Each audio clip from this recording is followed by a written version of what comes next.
kita menunggu satu Ramadan ya. Dan untuk mengetahui satu Ramadan, maka ada dua metode yang diikuti oleh masyarakat. Yang pertama metode melihat hilal, ru'yatul hilal. Yang kedua metode hisab.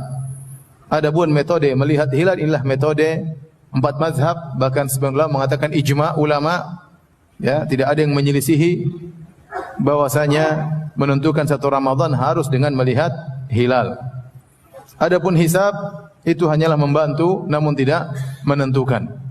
Dengan hisab kita bisa memperkirakan apakah hilal terlihat atau tidak. Tetapi yang menentukan satu Ramadan adalah terlihatnya hilal, bukan wujudul hilal, bukan adanya hilal. Dalilnya kata Nabi sallallahu alaihi wasallam, ya, sumu li ru'yatihi wa aftiru li ru'yatihi fa in gumma alaikum faqmilu iddata Sya'ban 30 atau faqdurulah. Kata Nabi sallallahu alaihi wasallam, berpuasalah karena melihat hilal dan lebaranlah karena melihat hilal.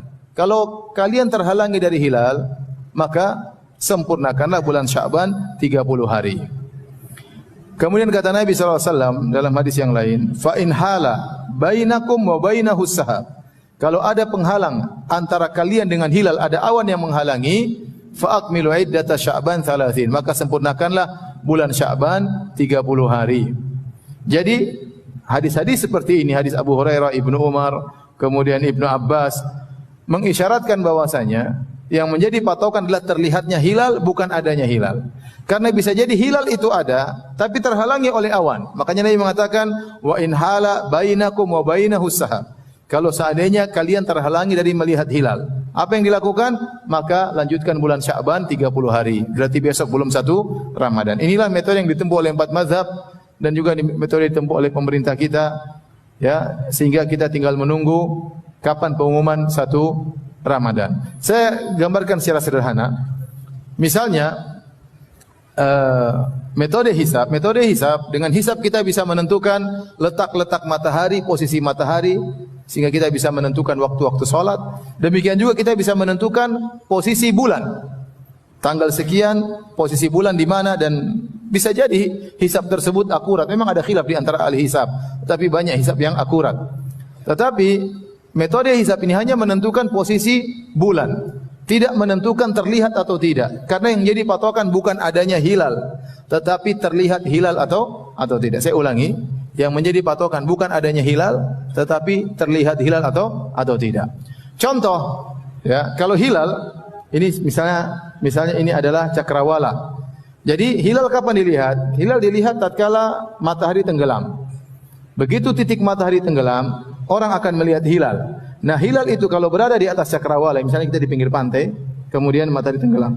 Nah, kalau hilal tersebut 4 derajat di atas cakrawala, berarti hilalnya agak besar. Dan dia akan bertahan di cakrawala sekitar 4 kali 4 menit, sekitar 16 menit, dan dia akan tenggelam. Setelah matahari tenggelam, hilal juga akan tenggelam. Ya, tetapi dia berada di cakrawala agak lama. Kalau 4 derajat. Kalau dia 3 derajat berarti hilalnya semakin kecil, umurnya masih sangat muda. Dan dia hanya bertahan 12 menit kemudian dia tenggelam. Kalau hilalnya 2 derajat di atas cakrawala, semakin pendek, semakin muda lagi. Semakin tipis lagi. Dan dia hanya sekitar 8 menit di atas cakrawala kemudian tenggelam. Kalau 1 derajat, dia sangat tipis sekali dan 4 menit langsung hilang. Oleh karenanya begitu matahari tenggelam orang berusaha lihat. Nah, menurut kenyataan yang ada, kalau hilal masih di bawah 2 derajat, itu enggak mungkin terlihat.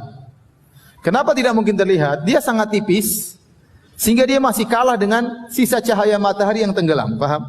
Matahari tenggelam masih ada cahayanya kuning.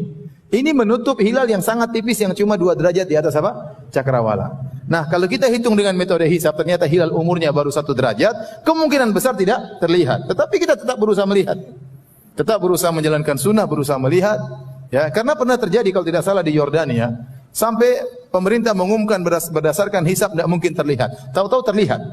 Entah salah hisabnya, entah hilalnya lebih terang, enggak tahu. Intinya, secara hisab, kalau hilal dihitung ternyata umurnya baru 2 derajat di atas cakrawala, maka ini sangat sulit untuk terlihat. Kenapa? Dia sangat tipis dan dia cuma di udara sebentar, Di cakrawala sebentar, di langit sebentar, kemudian dia masih kalah dengan cahaya matahari yang apa? Yang masih kuat. Tapi kalau menurut perhitungan hilal 3 derajat, 4 derajat makin dilihat. Maka dilihat apakah terlihat atau tidak. Jadi saya katakan metode hisab hanya membantu tetapi tidak menentukan, karena yang menjadi patokan adalah terlihatnya hilal, bukan adanya hilal.